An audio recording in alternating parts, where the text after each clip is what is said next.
Telling you, both of these Vicks are squeaky clean. There's no reason for a wicked bitch payback. Maybe because it's not about that.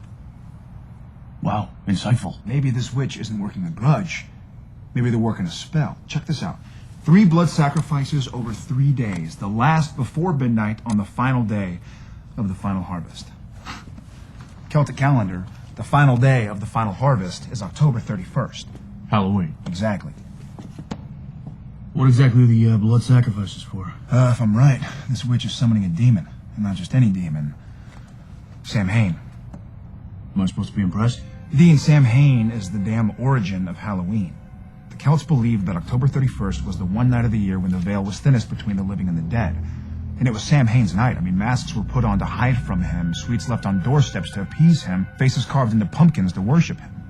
He was exorcised centuries ago. So even though Samhain took a trip downstairs, the tradition stuck. Exactly. Only now, instead of demons and blood orgies, Halloween is all about kids, candy, and costumes. Okay, so some witch wants to raise Samhain and take back the night? Dean, this is serious. I am serious. We're talking heavyweight witchcraft. This ritual can only be performed every 600 years. Then the 600-year marker rolls around. Tomorrow night. Naturally.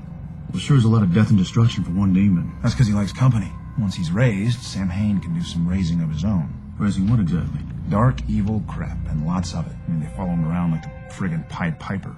So we're talking ghosts? Yeah. Zombies? Mm-hmm. Leprechauns? Dean. Those little dudes are scary. Small hands. Look.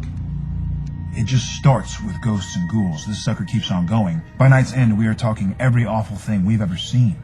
Everything we fight. All in one place. It's gonna be a slaughterhouse.